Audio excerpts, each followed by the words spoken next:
When did the British first come to India as traders?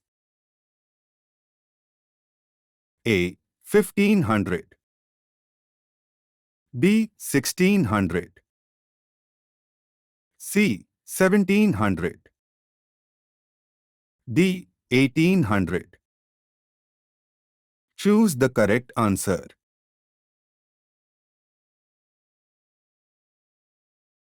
Answer B. 1600. What was the name of the company through which the British traded in India? A. British Trading Company, B. East India Company, C. Indian Trading Company, D. Indian Merchants Company. Choose the correct answer.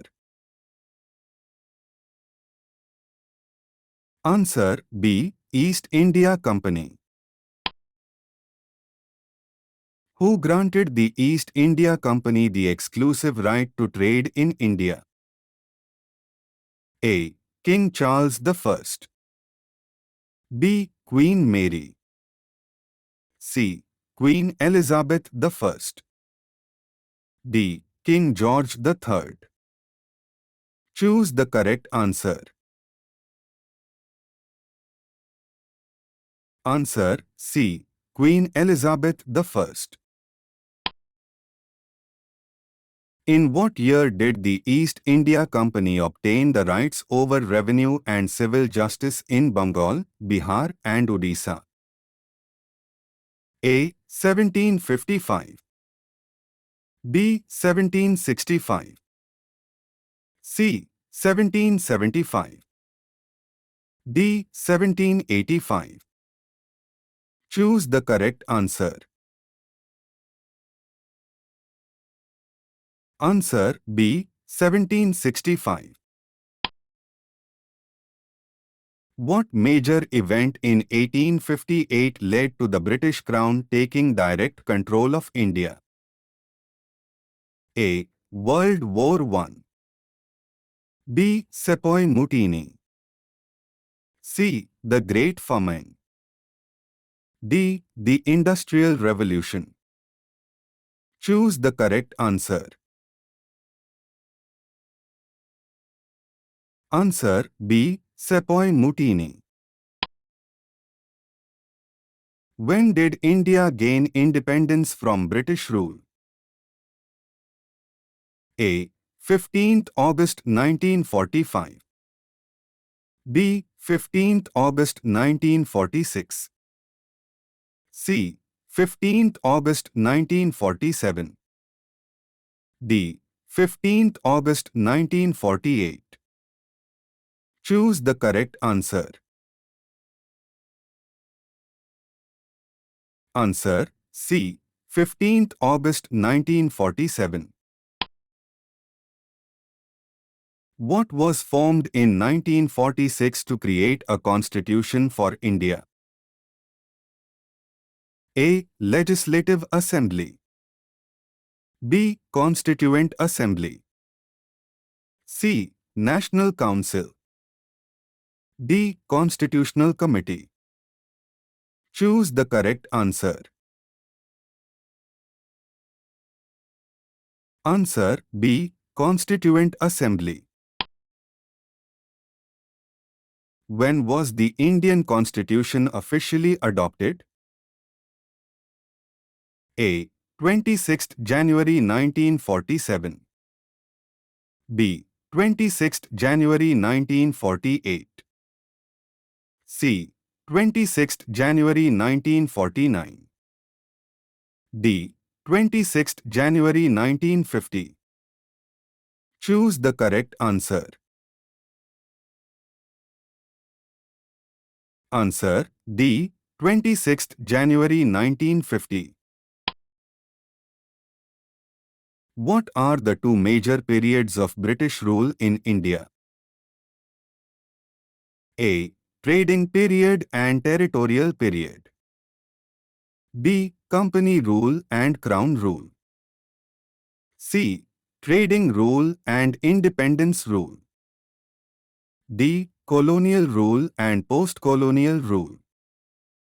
Choose the correct answer.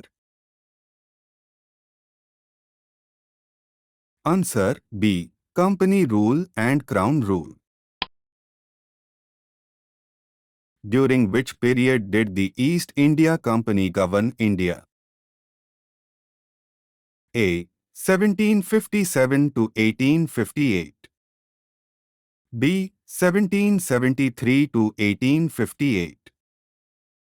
C. 1780 to 1860.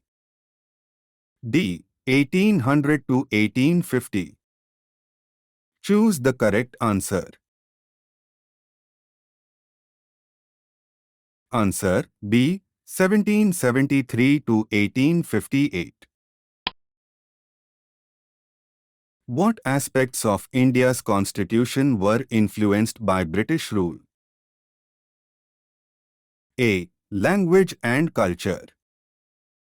B. Legal framework and government structure. C. Geography and history. D. Economy and technology. Choose the correct answer. Answer B. Legal framework and government structure. What was the main purpose of the Regulating Act of 1773? A. To promote trade in India. B. To control and regulate the East India Company. C. To declare independence for India. D. To establish a railway system in India. Choose the correct answer. Answer B. To control and regulate the East India Company. What was the main purpose of the Regulating Act of 1773? A. To promote trade in India. B. To control and regulate the East India Company. C. To declare independence for India. D. To establish a railway system in India. Choose the correct answer. Answer B. To control and regulate the East India Company. Who was the first Governor-General of Bengal appointed under the Regulating Act of 1773? A. Lord Cornwallis. B. Lord Warren Hastings. C. Lord Robert Clive. D. Lord Ellenborough. Choose the correct answer. Answer B. Lord Warren Hastings. What was one of the important changes made by the Regulating Act of 1773 regarding governance? A. It made the governors of all presidencies independent. B. It made the governors of Bombay and Madras subordinate to Bengal. C. It created a parliament in India. D. It abolished the position of Governor-General. Choose the correct answer. Answer B. It made the governors of Bombay and Madras subordinate to Bengal. Which important judicial body was established in Calcutta in 1774 under this Act? A. High Court of India. B. Supreme Court. C. Court of Appeal. D. District Court. Choose the correct answer. Answer B. Supreme Court. What did the Regulating Act of 1773 prohibit company servants from doing? A. Trading in India. B. Engaging in private trade and accepting bribes. C. Holding office. D. Reporting to the British government. Choose the correct answer. Answer B. Engaging in private trade and accepting bribes. How did the Regulating Act strengthen British control over the East India Company? A. By allowing unrestricted trade. B. By requiring the company to report on its affairs to the British government. C. By reducing taxes. D. By promoting independence. Choose the correct answer. Answer B. By requiring the company to report on its affairs to the British government. What was the purpose of the Amending Act of 1781? A. To completely restructure the East India Company. B. To rectify issues in the Regulating Act of 1773. C. To grant independence to India. D. To reduce British control in India. Choose the correct answer. Answer B. To rectify issues in the Regulating Act of 1773. Which of the following did the Amending Act of 1781 do? A. Allowed the Supreme Court to try all company servants. B. Exempted officials from the jurisdiction of the Supreme Court for official actions. C. Abolished the Supreme Court entirely. D. Created a new court system in India. Choose the correct answer. Answer B. Exempted officials from the jurisdiction of the Supreme Court for official actions. What type of law were Hindus and Muslims to be tried under according to the Supreme Court's jurisdiction as per the Amending Act of 1781? A. Criminal law.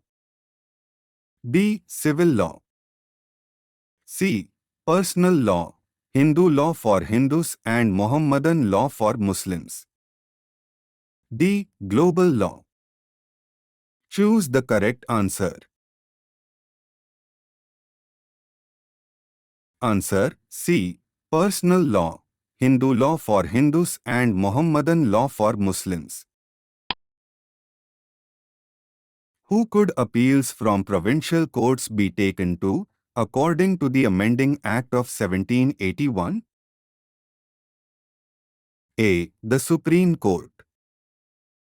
B. The King of England. C. The Governor-General in Council. D. The British Parliament. Choose the correct answer. Answer C. The Governor-General in Council. What power did the Governor-General in Council receive under the Amending Act of 1781? A. To govern all of India directly. B. To administer justice in Indian courts. C. To frame regulations for the provincial courts and councils. D. To collect taxes across all of India. Choose the correct answer. Answer C. To frame regulations for the provincial courts and councils. What did Pitt's India Act of 1784 distinguish between? A. Social and economic functions of the company. B. Commercial and political functions of the company. C. Agricultural and industrial functions of the company. D. Legislative and executive functions of the company. Choose the correct answer. Answer B. Commercial and political functions of the company. What new body was created by the Pitt's India Act to manage political affairs? A. Court of Directors. B. Board of Control. C. British Parliament.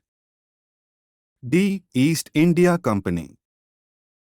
Choose the correct answer. Answer B. Board of Control. What was one of the significant outcomes of Pitt's India Act of 1784? A. It established a system of triple government. B. The company's territories were referred to as British possessions. C. The Governor-General was given absolute power. D. It completely removed British control. Choose the correct answer. Answer B. The company's territories were referred to as British possessions. What two demands did Lord Cornwallis make when appointed as Governor-General? A. Override council decisions and establish a new court. B. Override council decisions and serve as Commander-in-Chief. C. Increase trade and revise tax policies. D. Allow more direct communication with Britain and establish a new council. Choose the correct answer. Answer B. Override council decisions and serve as Commander-in-Chief. What did the Charter Act of 1793 extend to all future governors? A. Power to levy taxes. B. Power to override council decisions. C. Power to appoint local officials. D. Power to draft legislation. Choose the correct answer. Answer B. Power to override council decisions. What did the Charter Act of 1793 do regarding the company's trade monopoly? A. Abolished it entirely. B. Extended it for another 20 years. C. Limited it to specific commodities. D. Transferred it to local governments. Choose the correct answer. Answer B. Extended it for another 20 years. Who was not to be a member of the Governor-General's Council according to the Charter Act of 1793? A. The Chief Justice. B. The Commander-in-Chief. C. The Secretary of State. D. The Board of Control members. Choose the correct answer. Answer B. The Commander-in-Chief. What was one major change introduced by the Charter Act of 1813? A. The company's trade monopoly was completely reinforced. B. The trade monopoly was abolished for all merchants. C. The trade monopoly was extended for another 20 years. D. Only local merchants were allowed to trade. Choose the correct answer. Answer B. The trade monopoly was abolished for all merchants. What did the Charter Act of 1813 assert regarding sovereignty? A. The company had complete autonomy. B. The British Crown's sovereignty over the company's territories. C. All powers were given to local governments. D. Only the Governor-General held sovereignty. Choose the correct answer. Answer B. The British Crown's sovereignty over the company's territories. What provision did the Charter Act of 1813 make for Christian missionaries? A. They were prohibited from entering India. B. They were allowed to enlighten the people of India. C. They were required to obtain permits. D. They were restricted to certain regions. Choose the correct answer. Answer B. They were allowed to enlighten the people of India. What educational provision was made in the Charter Act of 1813? A. Introduction of classical Indian literature. B. Spread of Western education among Indian inhabitants. C. Abolishment of all forms of education. D. Establishment of local schools. Choose the correct answer. Answer B. Spread of Western education among Indian inhabitants. What power was given to local governments in India under the Charter Act of 1813? A. Sole authority to make laws. B. Power to impose and collect taxes. C. Recruitment of the army. D. Appointment of the Viceroy. Choose the correct answer. Answer B. Power to impose and collect taxes.